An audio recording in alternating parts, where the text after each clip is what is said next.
Jaylon Johnson in the fold, 4 years, $76 million deal, 43.8 guaranteed at signing. Jaylon's going to make $28 million in the first year of the deal. I've been sitting here for weeks, along with many other people.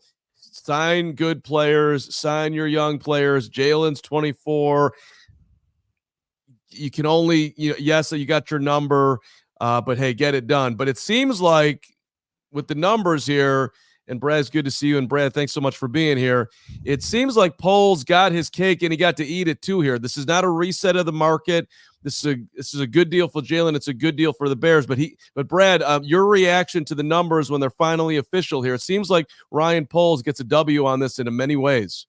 Yeah, there's a million different ways to break it down. Obviously, if you were going to look at, I do think we can talk about how it is a Bears win in a lot of ways. You could also probably push back and say, was there a cheaper price at the trade deadline or earlier that they could have got it done? But I think if you look at the vacuum of just, okay, he makes the Pro Bowl, gets all pro honors, and now we're operating in that vacuum, I do think you can make that case. We know the big push from Jaylon's side. A lot of the top contracts at this position had been 5-year deals. You mentioned Jaylon's only 24.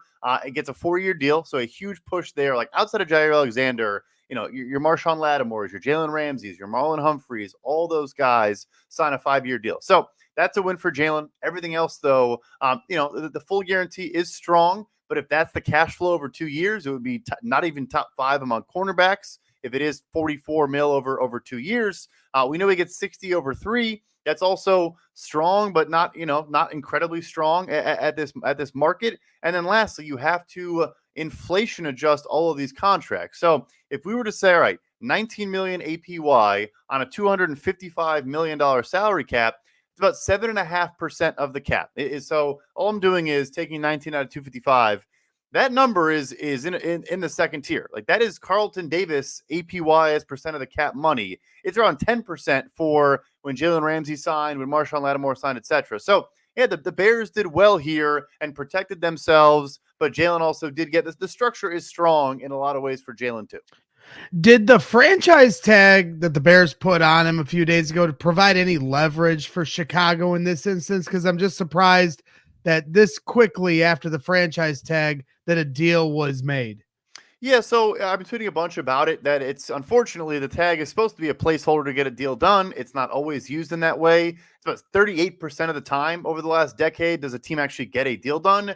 This looks like a scenario where, and I know we chatted in Indy, I'd heard there was a lot of good conversations and things were progressing nicely. Obviously, they couldn't get it done before March 5th, the tag deadline a couple days ago, but I'm not shocked. This looked like a true placeholder. They were very, very close on a couple different metrics. And then now they're able to get to the finish line. But I think it was leverage because it's not that often we see a guy sign where his average annual value is lower than the tag. It's not a bright line rule. I think some people say that like it's a given thing. Not always, but for a 24-year-old player that it's coming off an all-pro season, it is pretty surprising. So yeah, I think to a degree, look, Jaylon's awesome. I think the shoulder injury, which happened at the end of this past season, they probably sitting there saying, you know what, this is a pretty good offer. This is, this money changes my great-great-grandkids' lives. Let's just go ahead and take it.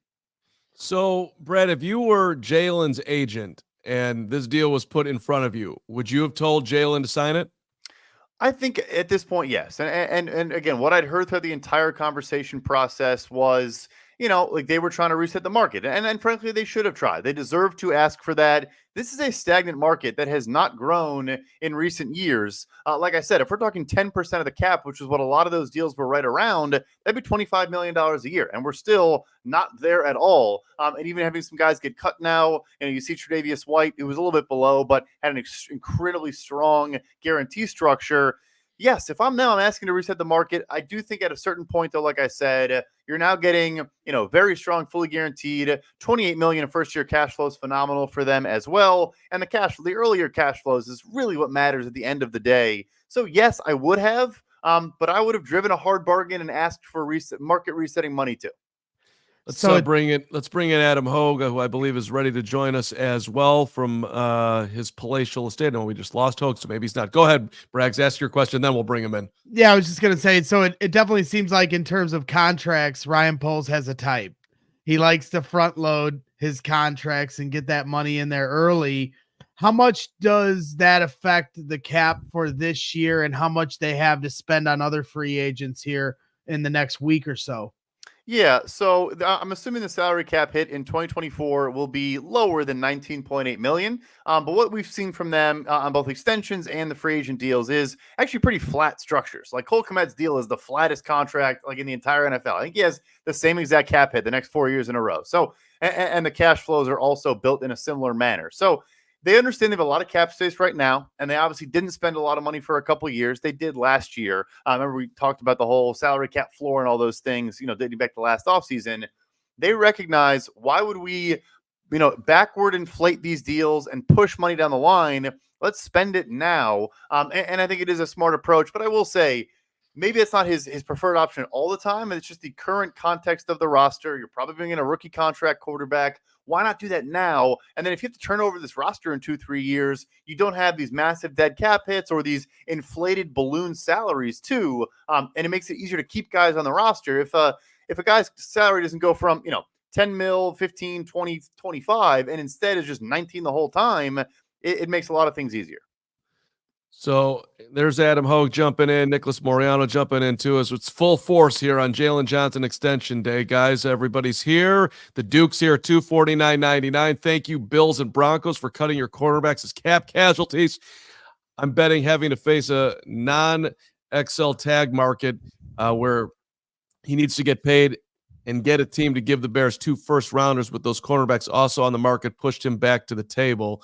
Adam, start with you. Nick, get in here. What's your reaction? Talk to Brad too. A lot going on here. Yeah, no, I mean, let's keep it going with Brad here since he's on with us. Appreciate you jumping on a short notice, Brad, with this breaking news. Since I'm jumping on here a couple seconds late, and I'm sure some of our listeners are kind of filing in here late as well. I apologize if this was already addressed with you, but it seems like this was close to the finish line already, and this is not how usually franchise tags go. Usually it's like, okay, we got here, it's the deadline, and then there's silence for a couple months until maybe someone holds out of camp. So just I guess refresh us up on how you think this went, and I don't know if we say someone won, but maybe what was the issue here to get us across the finish line? Yeah, so I think it was really, really close to getting done going into Indianapolis. I think that the two sides, and obviously Ryan Poles had his press conference, I want to say that was Tuesday in Indianapolis, where he, made it seem like they were progressing very well. He felt confident about it. But there were some things he said that I think were, I don't know, kind of like the ball's in their court or something like that. I don't want to misquote him, but and I think the Bears felt they'd made a very, very strong offer, a fair offer, a good deal for the player, and they thought they were going to get an agreement. Obviously, they couldn't get that done. They have to place the tag, but I think it was already very, very close. And so my guess is the Bears were going to refuse to reset the market, and they were going to refuse, I guess, maybe even go to 20 because Jaylon pushed for a 4-year deal. I mentioned at the top of the show. That, I think, is the biggest thing for me is Jaylon has a legitimate chance to now get back to the market, whether it's an extension at 27. L'Jarius needs 27 right now, or get a new deal at 28. That's the huge win from his side at a position that can fall off pretty quickly. I mentioned, besides Jair Alexander, excuse me, like almost every other top deal at the position is a 5-year deal. So I think when Chicago got there, they said, okay, well, then we're not going to get to 20 million and we're not going to top ABC XYZ. And they had to kind of just figure out the middle ground between shorter deal and less money overall, but how strong can it be structurally, guarantee-wise, cash flow-wise, and now they're here. Brad, with the 54.4 million guaranteed, I don't know if you guys already addressed, but where does that stack up now in terms of all the other cornerbacks? And was that also probably one of the difference makers here that maybe led to this deal actually happening? Yeah, so it's got to be 6th among corners because technically Tre'Davious White is still on the Buffalo Bills. And there's a good example of how strong his contract was. He signed a 4-year, $69 million deal, but it had more in total guarantees than this deal does. But from a full guarantee standpoint, you then look at that, and Jaylon Johnson gets $43.8 million, whereas Tre'Davious White had $36.7. So I was talking again in the beginning of the show. It's like just outside the top 5 in a bunch of metrics, which is why I think you could argue the Bears did very well here. And again, compared to midseason, maybe they're sitting there being like, we should have paid him 16, 17. That's not the reality we're in now. So under that construct, I do think that structure-wise and everything, Jaylon did well, but the Bears did well too. Impact on the cap, Brad, this year, if they hadn't extended him, they had just stuck with the tag. Is there a big difference for this particular season? I would bet it goes from 19.8 down to like 15. Like I don't think it's going to be a massive difference in the first year cap hit. Okay. Interesting. And didn't this average annual value come in lower than what the tag was?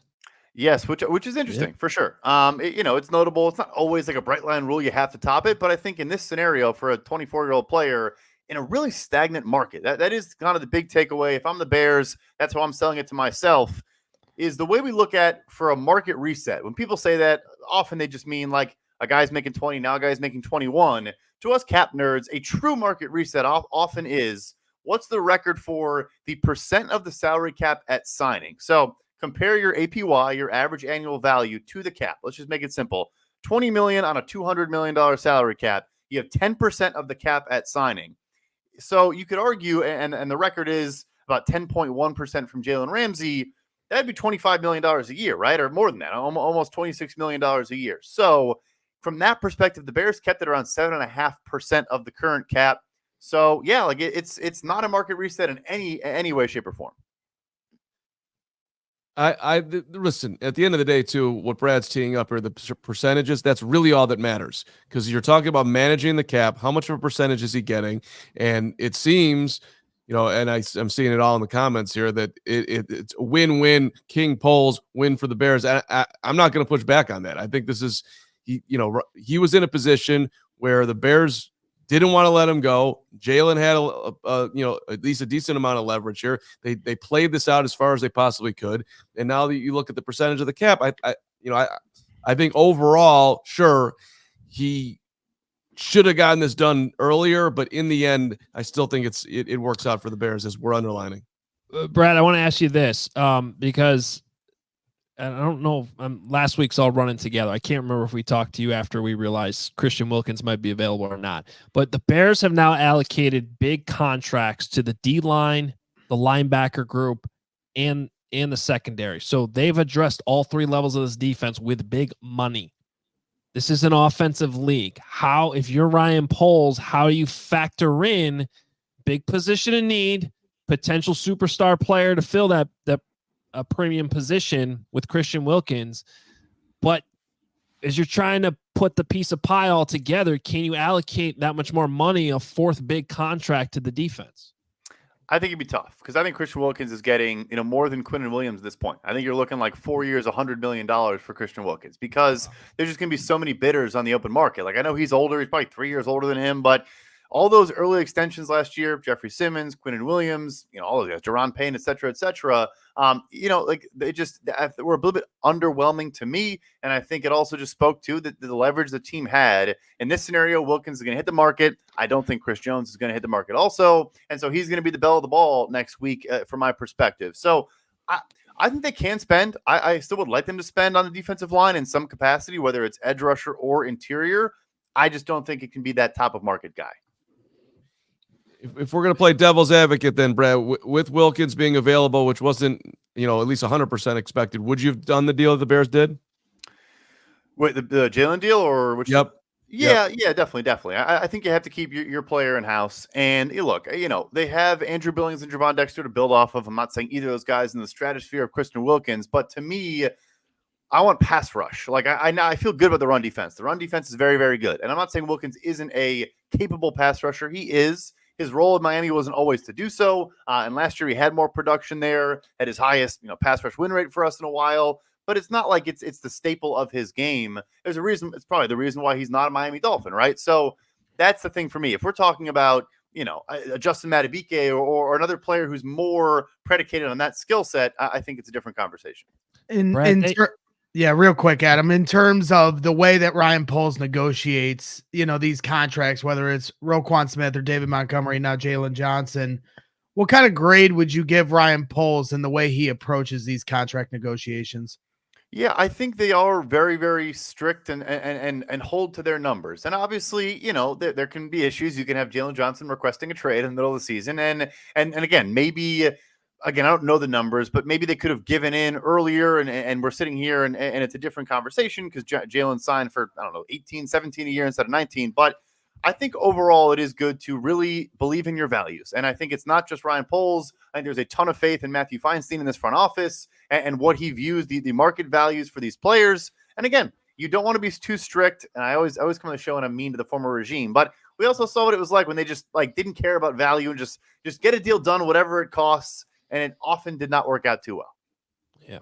Brad, thank you so much for jumping on short notice here with us. I know our listeners and viewers really appreciate the insight. And if there's one account you should be following over the next week or 2 weeks or so, it's Brad Spielberger at PFF_Brad. Thanks, man.